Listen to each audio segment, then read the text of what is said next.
Big breaking news చూసే ముందు big update ఒకసారి చూద్దాం. హైదరాబాద్ మొత్తంలో ఉన్న బెస్ట్ ప్రాపర్టీస్ అన్నింటినీ ఒకే వేదికపైకి తీసుకొస్తుంది సుమన్ టీవీ. అక్టోబర్ 18 మరియు 19వ తేదీన హెచ్ఎస్సిసి నోవాటర్లో జరిగే సుమన్ టీవీ ప్రాపర్టీ ఎక్స్పోలో best flats, villas, open plots Deepavali offers and discounts తో అందుబాటులో ఉంటాయి. మీరు విజిట్ చేసి ప్రతి గంటకి ఒక గోల్డ్ కాయిన్ గెలుచుకునే ఛాన్స్ కూడా ఉంది. ఫ్యామిలీతో రండి, మీ డ్రీమ్ ప్రాపర్టీని సొంతం చేసుకోండి.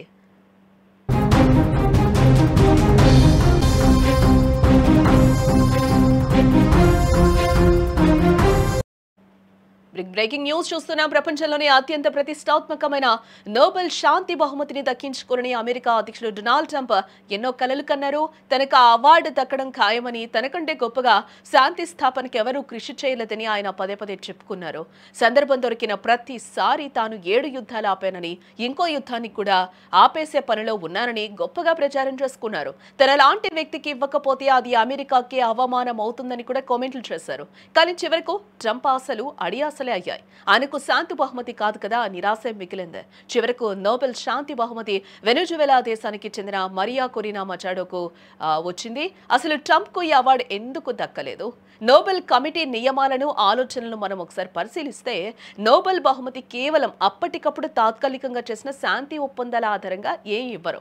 అంతర్జాతీయ స్థాయిలో శాంతిని, సహకారాన్ని పెంచడానికి సుదీర్ఘ కాలం కృషి చేసిన వారికి మాత్రమే ఇస్తారు. కానీ ట్రంప్ మాత్రం కొన్ని అంతర్జాతీయ ఒప్పందాల నుంచి అమెరికాను బయటకి తీసుకురావటం, అలాగే మిత్ర దేశాలపై ట్రేడ్ వార్ ప్రకటించడం వంటి చర్యలు తీసుకున్నారు. ఇవన్నీ నోబెల్ కమిటీ ప్రమాణాలకు సరిపోలేదని, అందుకే ట్రంప్ను పక్కన పెట్టారని విశ్లేషకులు చెప్తూ ఉన్నారు. అవార్డు ప్రకటించే ముందు గాజా కాల్పుల విరమణలో తన కృషి ఉందని ట్రంప్ చెప్పినా కమిటీ మాత్రం ఆ విషయంలో పెద్దగా స్పందించలేదు. ఒక రకంగా చెప్పాలంటే అంతర్జాతీయ సహకారాన్ని పెంచే లక్ష్యానికి ట్రంప్ చర్యలు దూరంగా ఉన్నాయని కూడా నిపుణులు అభిప్రాయపడుతూ ఉన్నారు. ఇటు మరోవైపు చూస్తే వెనెజువెలా దేశానికి చెందిన ప్రతిపక్ష నాయకురాలు మరియా కొరినా మచాడోకు ఈ నోబెల్ శాంతి బహుమతి ఎందుకు వచ్చింది అనేది ఒకసారి మనం చూస్తే, వెనెజువెలాలో ఉన్న నియంతృత్వ ప్రభుత్వాన్ని, అలాగే అరాచక పాలనను ధైర్యంగా, శాంతియుతంగా ఎదిరించినందుకు గాను ఆమెకు ఈ అవార్డు అందించారు. ఆమె సుదీర్ఘ కాలంగా ప్రజాస్వామ్య హక్కుల కోసం పోరాటం చేస్తూ ఉన్నారు. నికోలస్ మదురో అనే నిరంకుశ పాలకుడి అణిచివేతను ఎదుర్కొని ప్రాణాలకు తెగించి దేశంలోనే ఉంటూ లక్షలాది మంది ప్రజలకు స్ఫూర్తిగా నిలిచారు. ప్రజాస్వామ్యమే శాంతికి పునాది అని ఆమె నమ్మారు. ఎన్నికల పారదర్శకత, అలాగే మానవ హక్కుల కోసం ఆమె చేసిన కృషి అసాధారణమైనదే. గతంలో విడిచిపోయిన ప్రతిపక్షం మొత్తాన్ని ఆమె ఒకే వేదికపైకి తీసుకురాగలిగారు. నోబెల్ కమిటీ కూడా ఆమెను లాటిన్ అమెరికాలో పౌర ధైర్యానికి నిలువెత్తు నిదర్శనంగా అభివర్ణించింది.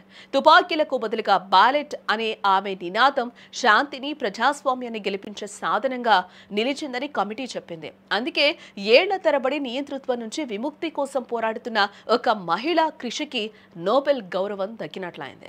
నోబెల్ బహుమతి ప్రకటన తర్వాత మచాడో ఈ అవార్డును వెనెజువెలా ప్రజలకు అంకితం ఇచ్చారు. అలాగే తమ పోరాటానికి ట్రంప్ ఇచ్చిన మద్దతును గుర్తు చేసుకుంటూ ఆయన గౌరవార్థం ఈ అవార్డును స్వీకరిస్తున్నట్లు చెప్పడం కోసమేర్పు. అయితే ఈ ఫలితంపై ట్రంప్ వర్గం మాత్రం అసంతృప్తిగా ఉందని చెప్పుకోవచ్చు.